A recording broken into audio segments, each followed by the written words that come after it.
नफरत, झूठ, गाली गलौज और फितने को बुरी तरह से अल्लाह ताला ने शिकस्त दी है। 2017 में 3% पे हमारी महंगाई थी, ये 39% पे ले गया। IMF को फिर हमारे सर पे लाके बैठा दिए। मैंने उनसे जान छोड़ाई थी। इमरान खान सिर्फ अकेला मुजरिम नहीं था, उसको लाने वाले भी उससे बड़े मुजरिम थे। उनसे भी पूरा उनका हिसाब लेना चाहिए। उनका बयानिया क्या था? चोर डाकू कहते थे, खुद चोरी डाके में सबसे आगे। हमारे जाने के बाद इस मुल्क का सत्यानाश करके रख दिया। हमारी तो इक्तिसादी दिवालियापन हो चुका था, इखलाकी दिवालियापन हो चुका था, बल्कि इंसानियत का यहाँ पे दिवालियापन कर दिया गया था। क्रिकेट खेलने आए थे, वही खेलते रहे यहाँ पे 5 साल। जब मैं फर्स्ट टाइम प्राइम मिनिस्टर बना, लोग कहते थे हमें गुड फील फैक्टर महसूस होता है आपके दौर में। आज उसके बाद इस दौर में गुड फील फैक्टर महसूस हो रहा है। मैं समझता हूँ कि मैंने बड़े मुल्क के लिए काम किए हैं। शहबाज शरीफ और मरियम तो मेरे से भी आगे निकल गए। लो जी, नवाज शरीफ साहब ने सरेंडर ही कर दिया। उन्होंने कहा मैंने मुझसे भी ज़्यादा काम मरीम नवाज शरीफ साहब और शहबाज शरीफ साहब ने। हालांकि मैं से एग्री नहीं करता, नवाज शरीफ साहब की कंट्रीब्यूशन ज़्यादा है। आज सोने पे सुहागा फिर मरीम नवाज साहबा चहकी हैं और गर्जी और बरसी हैं। सुनवाएं जी। अवाम को समझ आ गई है, ना आपके कोई जलसों में आता है, ना आपके कोई बयानिए से अब लोग बेवकूफ बनते हैं। 4 साल आप गुजार के गए, वो पाकिस्तान की तारीख में बदतरीन दौर याद रखा जाएगा। और उन 4 सालों में जिस तरह सियासत को दागदार किया गया, सियासत को जाती दुश्मनी में तब्दील किया गया, उसके गहरे असरात हैं हमारे माशरत के ऊपर। हर दौर में आप सुनते आए हैं कि नवाज शरीफ की सियासत खत्म हो गई। इमरान खान ने भी यही क्लेम्स किए थे। आज आप देखें, 40 साल में वो पहला रहनुमा है जो आज भी तारीख रकम कर रहा है। प्राइम मिनिस्टर शहबाज शरीफ उनके भाई हैं, मरियम नवाज उनकी बेटी है, लेकिन हुकूमत नवाज शरीफ की है। जिन्होंने ये दावे किए कि नवाज शरीफ की सियासत खत्म है, तो आज तुम्हारा जिक्र भी ना होगा दास्तानों में। आज वो तारीख के किस कूड़ेदान में पड़े हम नहीं जानते। अवाम तब्दीली, हकीकी तब्दीली को महसूस कर रही और इसकी गूंज खैबर पख्तूनख्वा में भी पहुंची। अहमद अवैस साहब, आपका जिक्र भी ना होगा। ये नए MNAs और MPA से गुफ्तगू कर रहे थे जिन्होंने ज़िमनी इंतखाब में पाकिस्तान तहरीक इंसाफ का सफाया किया नून लीग ने। जिक्र भी ना होगा दास्तानों में, क्योंकि इमरान खान साहब ने सियासत को दागदार किया। ये मरियम साहिबा और नवाज शरीफ साहब फरमा रहे थे। ना आपके कुछ जलसों में आता है। 4 साल बदतरीन दौर, नफरत फितरे की सियासत और मुल्क को दिवालिया कर दिया। क्रिकेट की तरह मुल्क को खेला है। अहमद अवैस साहब, आप कहते थे नवाज शरीफ साहब ख़त्म हो गए।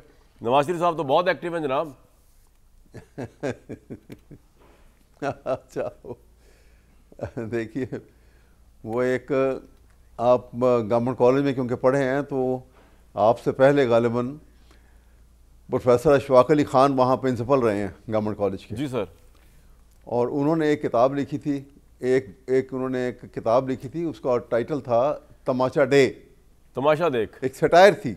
अच्छा, तमाचा डे उसका नाम था। अच्छा। और उसमें उन्होंने ये जो बड़ा इंटरेस्टिंग बात ये की कि उन्होंने कहा, एक मक्खी की कहानी सुनाई कि एक मक्खी से पूछा जाए कि भाई शहर के सेहत अफजा मकामात कौन से हैं और बदबूदार और बड़े दम घुटने वाले मकामात कौन से हैं। तो मक्खी ने कहा कि जो बड़े खूबसूरत जहाँ बाग बगीचे फूल खिले हुए हैं और खूब अच्छी खुशबूदार हवा है, यहाँ मक्खी का दम घुटता है।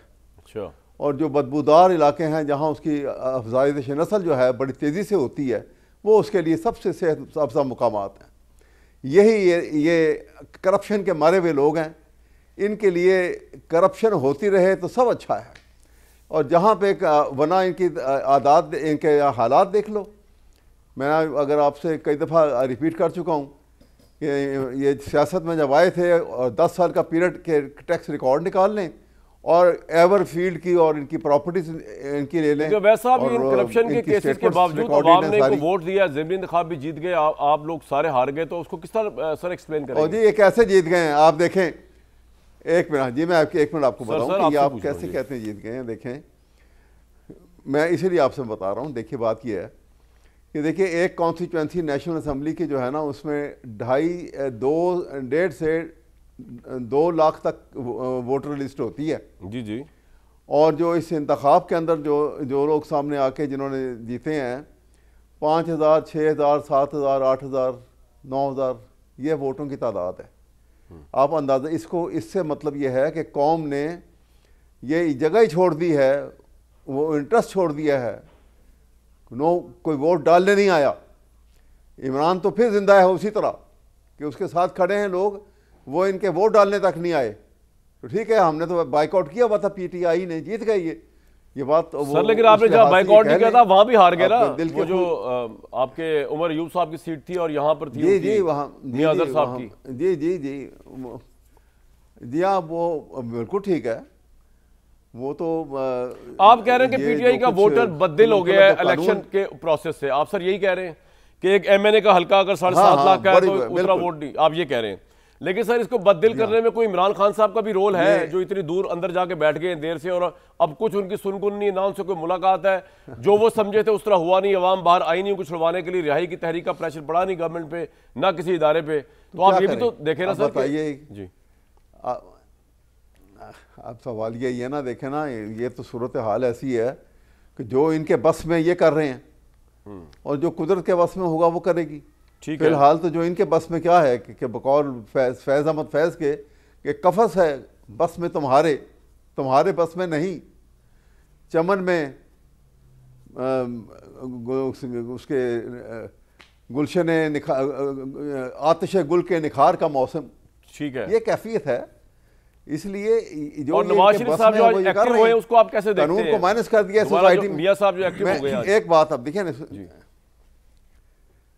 मियां साहब तो बस वो एक्टिव क्या हो गए हैं, अब आपसे क्या कहिए कि वो तो थे ये एक ही जो ख़ानदान तो एक ही है ना जी, आप अलग कैसे कर सकते हैं? वो कहते हैं कि जी मैंने, आप तो वो कह रहे हैं कि जो इमरान खान को लेकर आया था वो कौम के मुजरम है जी, तो अब वो उनके बकौल और जो बयानिया है नून लीग का, तो फौज ही लेके आई थी, तो अब फौज के बिला अब दूसरा नहीं, तो अब फौज के खिलाफ वो ऐसा बोलना चाह रहे हैं तो बोलें, बात करें, खुल के करें। सर आपका पॉइंट आ गया, तो बिल्कुल ठीक है सर।